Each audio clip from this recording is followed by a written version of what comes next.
Shri APJ. Abdul കലാമിന്റെ അഗ്നിച്ചിറകുകൾ എന്ന പുസ്തകത്തിന്റെ അവലോകനമാണ് ഇവിടെ കേൾക്കാൻ പോകുന്നത്. ശ്രീ എ.പി.ജെ. അബ്ദുൽ കലാമിനെക്കുറിച്ച് ഒരു മുഖവുര ആവശ്യമില്ല. എന്നാലും അദ്ദേഹത്തെക്കുറിച്ച് ചുരുക്കി പറയാം. 1931-ൽ തമിഴ്നാട്ടിലെ രാമേശ്വരത്ത് ജനിച്ചു. യഥാർത്ഥ നാമം അവുൽ പഖിർ ജൈനുല്ലബ്ദീൻ അബ്ദുൽ കലാം. പിതാവ് ജൈനുല്ലബ്ദീൻ, മാതാവ് അഷിയമ്മ. മിസൈൽ ടെക്നോളജി വിദഗ്ധൻ, തമിഴ് ഭാഷാ പണ്ഡിതൻ, തമിഴ് കവി എന്നീ നിലകളിൽ പ്രശസ്തൻ. തിരുച്ചിയിലെ സെയിന്റ് ജോസഫ്സ് കോളേജിൽ നിന്ന് ബിരുദം. മദ്രാസ് ഇൻസ്റ്റിറ്റ്യൂട്ട് ഓഫ് ടെക്നോളജിയിൽ എയ്റോ എഞ്ചിനീയറിംഗിൽ പ്രത്യേക വൈദഗ്ധ്യം നേടി. നാസയിൽ 4 മാസം പഠന പര്യടനം നടത്തിയിട്ടുണ്ട്. Defence research and development organisation DRDO മേധാവി, department of defence research and ഡെവലപ്മെന്റിന്റെ സെക്രട്ടറി, രാജ്യരക്ഷാമന്ത്രിയുടെ ശാസ്ത്രോപദേശകൻ, SLV-3 പ്രോജക്ട് ഡയറക്ടർ എന്നീ നിലകളിൽ സേവനമനുഷ്ഠിച്ചിട്ടുണ്ട്. ആര്യഭട്ട അവാർഡ് 1994, പത്മഭൂഷൺ, ഭാരതരത്നം 2007 തുടങ്ങിയ ബഹുമതികൾ ലഭിച്ചു. 2002 ജൂലൈ 18 ഇന്ത്യയുടെ 12ാമത്തെ രാഷ്ട്രപതിയായി തിരഞ്ഞെടുക്കപ്പെട്ടു. തന്റെ ആത്മകഥയിൽ എൻ്റെ മാതാപിതാക്കളുടെ സ്മരണയ്ക്ക് എന്നൊരു പേജ് ആദ്യം തന്നെ ഉൾപ്പെടുത്തുന്നത് അദ്ദേഹത്തിൻ്റെ ജീവിതത്തിൻ്റെ ആത്മാവിനെ വായനക്കാരനോട് പരിചയപ്പെടുത്താനാണ്. അത് അമ്മയെക്കുറിച്ചുള്ള ഓർമ്മകളിലൂടെയാണ് തുടങ്ങുന്നത്. രാമേശ്വരത്തിൻ്റെ കടൽക്കാറ്റും മണലും വിശ്വാസവും ചേർന്ന ബാല്യം, കഷ്ടപ്പാടുകൾക്കിടയിലും പഠനത്തെയും പരിശ്രമത്തെയും ശക്തിയാക്കിയ ദിവസങ്ങൾ, എല്ലാറ്റിനും മുകളിലായി അമ്മയുടെ പ്രാർത്ഥനയും ത്യാഗവും. കലാമിൻ്റെ ആത്മബലത്തിൻ്റെയും ജീവിത വിജയത്തിൻ്റെയും അടിത്തറയായ അമ്മയുടെ നിശബ്ദ സ്നേഹത്തിനുള്ള നന്ദി പ്രകാശനമാണ് ആ ആദ്യ പേജ്. നമുക്ക് പുസ്തകത്തിലേക്ക് പോകാം. കടൽ തിരമാലകൾ, സുവർണമണൽ, തീർത്ഥാടകരുടെ വിശ്വാസം, രാമേശ്വരം മോസ്ക് സ്ട്രീറ്റ്, എല്ലാം അലിഞ്ഞു ചേരുന്നു ഒന്നായി എൻ്റെ അമ്മ. സ്വർഗത്തിൻ കരുതലാർന്ന കരങ്ങൾ പോൽ വരുന്നു നീ എന്നിലേക്ക്. ജീവിതം ക്ലേശവും വെല്ലുവിളിയുമായിരുന്ന മഹായുദ്ധദിനങ്ങൾ ഞാൻ ഓർക്കുന്നു. സൂര്യോദയത്തിനുമേറെ മുമ്പേ മൈലുകൾ നീണ്ട നടത്തം, ക്ഷേത്രത്തിനടുത്തുള്ള ഋഷിതുല്യനാം ഗുരുവിൽ നിന്നും പാഠങ്ങൾ പഠിക്കാനുള്ള നടത്തം, വീണ്ടും അറബി പാഠശാലയിലേക്കുള്ള നിരവധി മൈലുകൾ, റെയിൽവേ സ്റ്റേഷൻ റോഡിലെത്താൻ മണൽ കുന്നുകൾ കയറുന്നു, പത്രക്കെട്ടെടുക്കുന്നു, ക്ഷേത്രനഗരവാസികൾക്കത് വിതരണം ചെയ്യുന്നു. സൂര്യനുദിച്ചേതാനും മണിക്കൂറുകൾ കഴിഞ്ഞാൽ പോകുന്നു സ്കൂളിലേക്ക്. സായാഹ്നം, രാത്രിയിലെ പഠനത്തിനു മുൻപുള്ള തൊഴിൽ സമയം. ഒരു പിഞ്ചുബാലന്റെ ഈ വേദനകളെല്ലാം എൻ്റെ അമ്മേ മാറ്റി നീ ഇവയെ പവിത്രശക്തിയായി. നിത്യവും സർവേശകൃപയ്ക്കു മാത്രമാം 5 നേരത്തെ മുട്ടുകുത്തലും കുമ്പിടലും കൊണ്ട്. അമ്മേ, നിൻ തീക്ഷ്ണഭക്തിയാണ് ശക്തി നിൻ കുഞ്ഞുങ്ങൾക്ക്. കൂടുതൽ ആവശ്യമുള്ളതാരായാലും അവർക്ക് നീ ഏറ്റവും നല്ലത് തന്നെ പങ്കുവച്ചു നൽകി. നീ എന്നും നൽകിയിട്ടേയുള്ളൂ, സർവേശനിൽ വിശ്വാസമർപ്പിച്ചുകൊണ്ടുള്ള നൽകൽ. ഞാനൊരു 10 വയസ്സുകാരനായിരുന്നപ്പോഴത്തെ ഒരു ദിനം ഇന്നും ഓർക്കുന്നു. ഞാനന്ന് നിൻ മടിയിലുറങ്ങി ചേട്ടന്മാർക്കും ചേച്ചിമാർക്കും അസൂയയേകുമ്പോൾ. അതൊരു പൗർണമിരാവായിരുന്നു.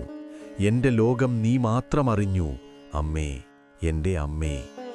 എൻ്റെ കാൽമുട്ടുകളിൽ ഇറ്റിറ്റു വീഴുന്ന നിൻ കണ്ണുനീർ തുള്ളികളുമായി പാതിരാ നേരത്തു ഞാൻ ഉണർന്നപ്പോഴമ്മേ, നിൻ കുഞ്ഞിൻ വേദന നീ അറിഞ്ഞു. വേദനകളെ തഴുകി നീക്കിയ നിൻ കരുതലാർന്ന കരങ്ങൾ, നിൻ സ്നേഹം, നിൻ പരിചരണം, നിൻ വിശ്വാസം എനിക്ക് ശക്തി നൽകി ഭയലേശമെന്നിയെ ഈ ലോകത്തെ നേരിടാൻ സർവേശ ശക്തിയാൽ. നാം ഇനിയും കണ്ടുമുട്ടും എൻ്റെ അമ്മേ ആ മഹത്തായ അന്ത്യവിധി നാളിൽ.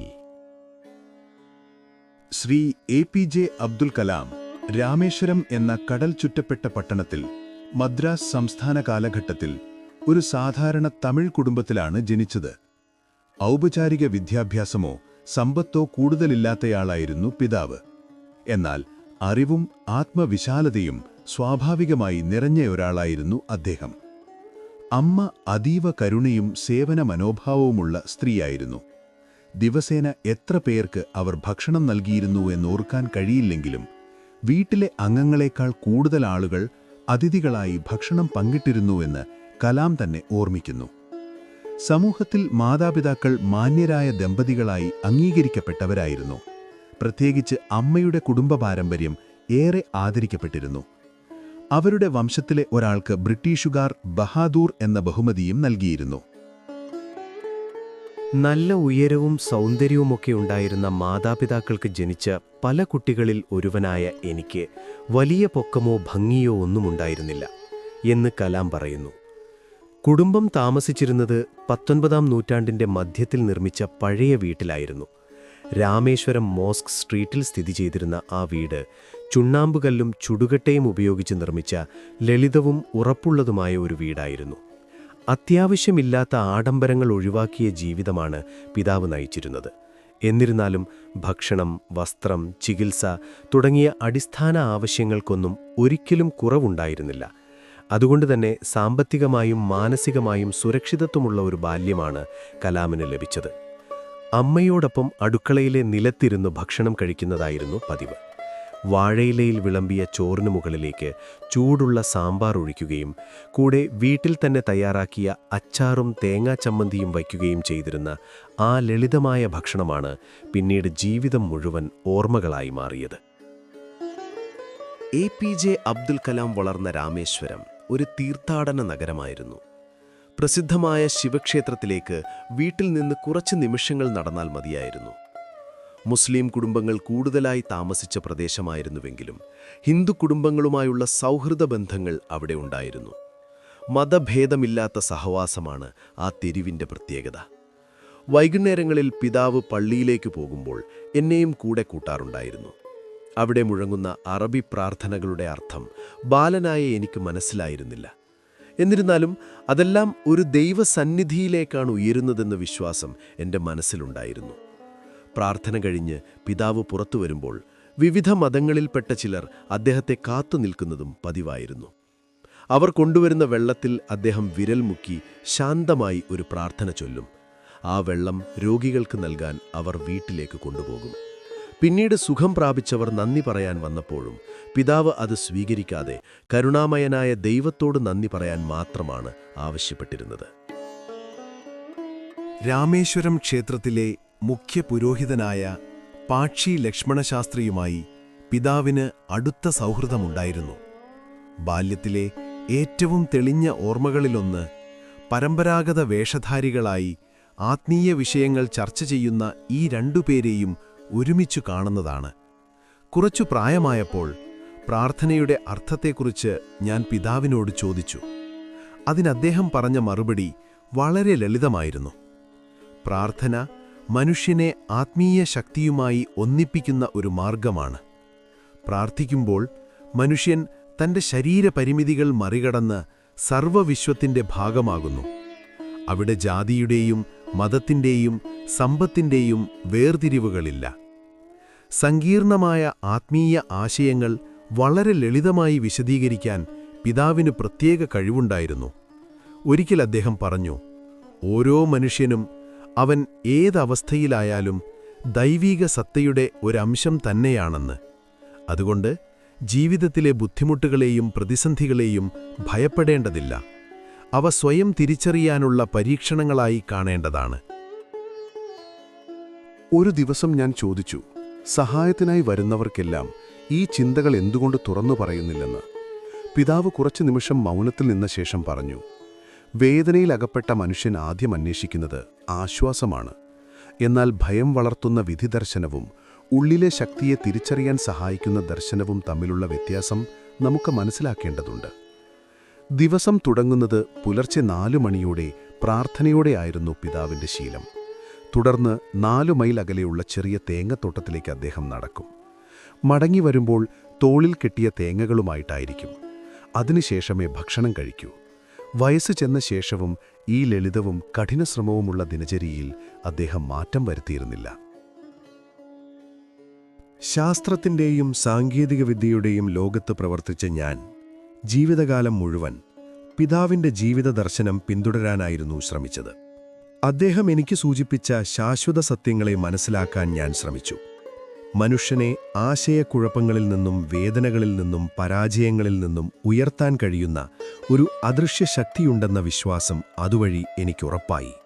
ഒരാൾ തന്റെ വികാരബന്ധനങ്ങളും ശരീരപരിമിതികളും മറികടക്കുമ്പോൾ അവൻ സ്വാതന്ത്ര്യത്തിലേക്കും സമാധാനത്തിലേക്കും സന്തോഷത്തിലേക്കുമുള്ള വഴിയിലേക്ക് കടക്കുന്നു എന്ന തിരിച്ചറിവും എനിക്ക് ലഭിച്ചു. എനിക്ക് ഏകദേശം 6 വയസ്സു മാത്രമുള്ളപ്പോൾ രാമേശ്വരത്ത് നിന്ന് ധനുഷ്കോടിയിലേക്കും തിരിച്ചും തീർത്ഥാടകരെ കൊണ്ടുപോകാൻ ഉപയോഗിക്കാവുന്ന ഒരു മരബോട്ട് നിർമ്മിക്കുന്ന പദ്ധതിയിൽ പിതാവ് പങ്കാളിയായി. കടൽ ഈരത്തായിരുന്നു ആ പ്രവർത്തനം. ബന്ധുവായ അഹമ്മദ് ജലാലുദ്ദീൻ അദ്ദേഹത്തിന് സഹായിയായി ഉണ്ടായിരുന്നു. പിന്നീട് അദ്ദേഹം എന്റെ സഹോദരിയെ വിവാഹം കഴിക്കുകയും ചെയ്തു. ബോട്ട് രൂപം കൊള്ളുന്നത് ഞാൻ കൗതുകത്തോടെ നിരീക്ഷിച്ചിരുന്നു. ചൂടുപിടിപ്പിച്ച വിറകുകൾ ഉപയോഗിച്ച് മരം വളച്ചൊരുക്കുന്ന പ്രക്രിയ എനിക്ക് അത്ഭുതമായി തോന്നിയിരുന്നു. ഈ ബോട്ടിന്റെ സഹായത്തോടെ പിതാവ് നല്ലൊരു ഉപജീവനം നടത്തിവരികയായിരുന്നു. എന്നാൽ ഒരു ദിവസം അതിശക്തമായൊരു കൊടുങ്കാറ്റ് ആ ബോട്ടിനെയും തീരദേശത്തിന്റെ ചില ഭാഗങ്ങളെയും തകർത്തു. അതേ ദുരന്തത്തിൽ പാമ്പൻ പാലവും യാത്രക്കാരുമായി പോയ ഒരു ട്രെയിനും തകർന്നു വീണു. അതുവരെ സമുദ്രത്തിന്റെ സൗന്ദര്യം മാത്രമേ ഞാൻ കണ്ടിരുന്നുള്ളൂ. ആ ദിവസം അതിന്റെ ഭീകരശക്തി എനിക്ക് വെളിപ്പെടുത്തലായി അനുഭവപ്പെട്ടു. ആ ബോട്ടിന്റെ നാശത്തിനു ശേഷവും ജലാലുദ്ദീൻ എന്റെ അടുത്ത സുഹൃത്തായി മാറി. പ്രായവ്യത്യാസം ഏറെ ഉണ്ടായിരുന്നിട്ടും അദ്ദേഹം എന്നെ സ്നേഹത്തോടെ ആസാദ് എന്ന് വിളിക്കുമായിരുന്നു. സന്ധ്യാകാലങ്ങളിൽ ഞങ്ങൾ ഒരുമിച്ച് ദീർഘനടപ്പുകൾ നടത്തുമായിരുന്നു. മോസ്ക് സ്ട്രീറ്റിൽ നിന്ന് മണൽ നിറഞ്ഞ കടൽത്തീരത്തേക്കുള്ള ആ യാത്രകളിൽ പ്രധാനമായും ആത്മീയ വിഷയങ്ങളാണ് ഞങ്ങൾ സംസാരിച്ചിരുന്നത്. തീർത്ഥാടകരാൽ നിറഞ്ഞ രാമേശ്വരത്തിന്റെ അന്തരീക്ഷം അത്തരം സംഭാഷണങ്ങൾക്ക് ഏറെ അനുയോജ്യമായിരുന്നു. മഹാശിവന്റെ ക്ഷേത്രത്തിന് സമീപമെത്തിയാൽ നാം കുറച്ചുനേരം നിൽക്കും. വിവിധ പ്രദേശങ്ങളിൽ നിന്നെത്തിയ തീർത്ഥാടകരോടൊപ്പം സമാന ബഹുമാനത്തോടെ ക്ഷേത്രം ചുറ്റുമ്പോൾ ഒരുതരം ഊർജ്ജപ്രവാഹം നമ്മളിലൂടെ ഒഴുകുന്നതുപോലെ തോന്നുമായിരുന്നു. ജലാലുദ്ദീൻ ദൈവത്തെക്കുറിച്ച് സംസാരിച്ചിരുന്നത് ദൈവം അതിവിശേഷമായി അടുത്തുണ്ടെന്ന ഭാവത്തിലായിരുന്നു. തന്റെ സംശയങ്ങളും ആശങ്കകളും അദ്ദേഹം തുറന്നു പറഞ്ഞു പ്രാർത്ഥിക്കുമായിരുന്നു. അദ്ദേഹത്തെ ശ്രദ്ധിച്ചു നോക്കുമ്പോൾ വിവിധ മതവിശ്വാസികളായ തീർത്ഥാടകർ ഒരേ ആദർശത്തോടെയാണ് പ്രാർത്ഥനയും കർമ്മങ്ങളും നടത്തുന്നതെന്ന് എനിക്ക് വ്യക്തമായി. പള്ളികളിലെ പ്രാർത്ഥനകളും ക്ഷേത്രങ്ങളിലെ പ്രാർത്ഥനകളും ഒരേ ലക്ഷ്യത്തിലേക്കാണ് എത്തുന്നതെന്ന കാര്യത്തിൽ എനിക്ക് സംശയമുണ്ടായിരുന്നില്ല. ജലാലുദ്ദീനിന് ദൈവത്തോടുള്ള ആഴമുള്ള ബന്ധം എന്നെ അത്ഭുതപ്പെടുത്തുമായിരുന്നു. കുടുംബത്തിന്റെ സാമ്പത്തിക ബുദ്ധിമുട്ടുകൾ കാരണം അധികം വിദ്യാഭ്യാസമൊന്നും നേടാൻ അദ്ദേഹത്തിനായില്ല. വിദ്യാഭ്യാസം അദ്ദേഹത്തിന് വളരെ പരിമിതമായിരുന്നെങ്കിലും പഠനത്തിൽ മുന്നേറാൻ അദ്ദേഹം എന്നെ നിരന്തരം പ്രോത്സാഹിപ്പിച്ചു. എന്റെ ചെറിയ വിജയങ്ങളിൽ പോലും അദ്ദേഹം ഹൃദയപൂർവ്വം സന്തോഷിച്ചിരുന്നു. തന്റെ ദാരിദ്ര്യത്തെക്കുറിച്ച് ഒരിക്കലും അദ്ദേഹം പരാതി പറഞ്ഞിട്ടില്ല. മറിച്ച് ജീവിതം നൽകിയതെല്ലാം നന്ദിയോടെ സ്വീകരിക്കുന്ന മനസ്സ് അദ്ദേഹത്തിനുണ്ടായിരുന്നു. അന്നത്തെ കാലത്ത് ആ ദ്വീപിൽ ഇംഗ്ലീഷിൽ എഴുതാൻ കഴിയുന്ന അപൂർവ വ്യക്തികളിൽ ഒരാളായിരുന്നു ജലാലുദ്ദീൻ. അപേക്ഷകളും കത്തുകളും എഴുതാൻ സഹായം തേടി പലരും അദ്ദേഹത്തെ സമീപിക്കുമായിരുന്നു. വിദ്യാഭ്യാസത്തിലും ലോകപരിചയത്തിലും അദ്ദേഹം ചുറ്റുപാടുകളേക്കാൾ ഏറെ മുന്നിലായിരുന്നു. ശാസ്ത്രീയ കണ്ടെത്തലുകൾ, സാഹിത്യം, വൈദ്യശാസ്ത്ര പുരോഗതികൾ തുടങ്ങിയ വിഷയങ്ങൾ അദ്ദേഹം എന്നോട് സംസാരിക്കുമായിരുന്നു. എന്റെ പരിമിതമായ ലോകത്തിനപ്പുറം ഒരു വിശാലമായ ചിന്താലോകം തുറന്നുകാട്ടിയത് ജലാലുദ്ദീനായിരുന്നു. എന്റെ ബാല്യകാല സാഹചര്യങ്ങളിൽ പുസ്തകങ്ങൾ അപൂർവമായിരുന്നു. എന്നാൽ STR മാണിക്യം എന്ന ദേശീയ ബോധമുള്ള ഒരു മുതിർന്ന വ്യക്തിയുടെ സ്വകാര്യ ഗ്രന്ഥശേഖരം ആ പ്രദേശത്ത് ശ്രദ്ധേയമായിരുന്നു. വായനയിലേക്കുള്ള താൽപ്പര്യം അദ്ദേഹം എന്നിൽ വളർത്തി. പുസ്തകങ്ങൾ കടം വാങ്ങാൻ ഞാൻ പതിവായി അദ്ദേഹത്തിന്റെ വീട്ടിൽ പോകാറുണ്ടായിരുന്നു. എന്റെ കൗമാരകാലത്തെ ആഴത്തിൽ സ്വാധീനിച്ച മറ്റൊരു വ്യക്തിയായിരുന്നു മച്ചുനനായ സംസുദ്ദീൻ. രാമേശ്വരത്തിൽ പത്രവിതരണം മുഴുവൻ ഒറ്റയ്ക്ക് കൈകാര്യം ചെയ്തിരുന്നയാളായിരുന്നു അദ്ദേഹം. പുലർച്ചെ പാമ്പനിൽ നിന്നെത്തുന്ന ട്രെയിനിലൂടെയാണ് പത്രങ്ങൾ നഗരത്തിലെത്തുക. 1000-ഓളം വായനക്കാർക്കായി പ്രവർത്തിച്ചിരുന്ന അദ്ദേഹത്തിന്റെ പത്ര ഏജൻസി ഒരാൾ മാത്രം നയിച്ചിരുന്നിട്ടും രാമേശ്വരത്തിന്റെ ബൗദ്ധിക ജീവിതത്തിൽ വലിയ പങ്കുവഹിച്ചു. ദേശീയ രാഷ്ട്രീയ വാർത്തകളും സ്വാതന്ത്ര്യസമരത്തിന്റെ ചൂടും സാമൂഹിക ചർച്ചകളും ആ പത്രവിതരണവുമായി ചേർന്ന് നഗരത്തിന്റെ സംഭാഷണങ്ങളായി മാറിയിരുന്നു. ഞാൻ വായിക്കാൻ പറ്റാത്ത പ്രായത്തിലായതിനാൽ പത്രങ്ങളിലെ ചിത്രങ്ങൾ നോക്കിത്തന്നെയായിരുന്നു എന്റെ കൗതുകം നിറവേറ്റിയത്. 1939 രണ്ടാം ലോക മഹായുദ്ധം ആരംഭിച്ചപ്പോൾ എനിക്ക് 8 വയസ്സായിരുന്നു. അന്നത്തെ സാഹചര്യങ്ങളിൽ ചില വസ്തുക്കൾക്ക് പെട്ടെന്ന് ആവശ്യകത ഉയർന്നതെന്തുകൊണ്ടാണെന്ന് എനിക്ക് മനസ്സിലായിരുന്നില്ല. പുളിങ്കുരു ശേഖരിച്ച് കടകളിൽ എത്തിക്കുന്നതിലൂടെ ആദ്യമായി ചെറിയൊരു വരുമാനം എനിക്ക് ലഭിച്ചു. അതായിരുന്നു എൻ്റെ ജീവിതത്തിലെ ആദ്യ പ്രതിഫലം. ആ അഭിമാനം ഇന്നും മനസ്സിൽ മങ്ങാതെ നിലനിൽക്കുന്നു. ആ ജോലി ലഭിക്കാൻ വഴിയൊരുക്കിയത് സംസുദ്ദീനായിരുന്നു.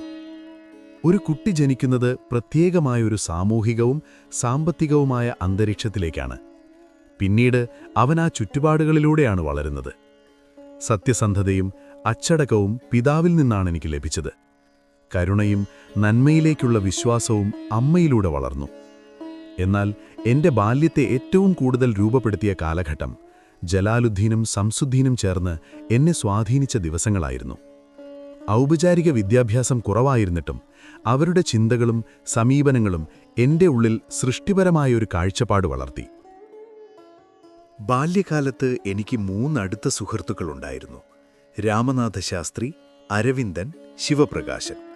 മതപരമായോ സാമൂഹികമായോ വ്യത്യാസങ്ങൾ ഞങ്ങളുടെ സൗഹൃദത്തിൽ ഒരിക്കലും തടസ്സമായിരുന്നില്ല. ഓരോരുത്തരും പിന്നീട് വ്യത്യസ്ത വഴികളിലൂടെ ജീവിതം മുന്നോട്ട് കൊണ്ടുപോയെങ്കിലും ആ സൗഹൃദം പരസ്പര ബഹുമാനത്തിന്റെ അടിസ്ഥാനം തന്നെയായിരുന്നു. വർഷം തോറും നടക്കുന്ന ഉത്സവങ്ങളിൽ ക്ഷേത്രവിഗ്രഹം ജലമാർഗം എഴുന്നള്ളിക്കുന്നതിനുള്ള ഒരുക്കങ്ങളിൽ ഞങ്ങളുടെ കുടുംബവും പങ്കുചേരുമായിരുന്നു. വീടിനുള്ളിലെ കഥപറച്ചിലുകളും ആചാരങ്ങളും രാമായണ കഥകളും ആത്മീയ സംഭവങ്ങളും ഞങ്ങളുടെ ബാല്യത്തിന് സാംസ്കാരികമായ നിറം നൽകി. സ്കൂൾ കാലത്തൊരിക്കൽ മതപരമായ വേർതിരിവ് മനസ്സിലേറ്റ ഒരു സംഭവവുമുണ്ടായി. പുതിയൊരു അധ്യാപകന്റെ സമീപനം എൻ്റെ മനസ്സിൽ വേദനയുണ്ടാക്കി. എന്നാൽ ആ സംഭവത്തിൽ ഇടപെട്ട് നീതിയോടെയും ധൈര്യത്തോടെയും പ്രതികരിച്ച മുതിർന്നവർ കുട്ടികളുടെ മനസ്സിൽ വിവേചനത്തിന്റെ വിഷം കയറരുതെന്ന് ഉറച്ച നിലപാടെടുത്തു. അതൊരു വലിയ പാഠമായിരുന്നു.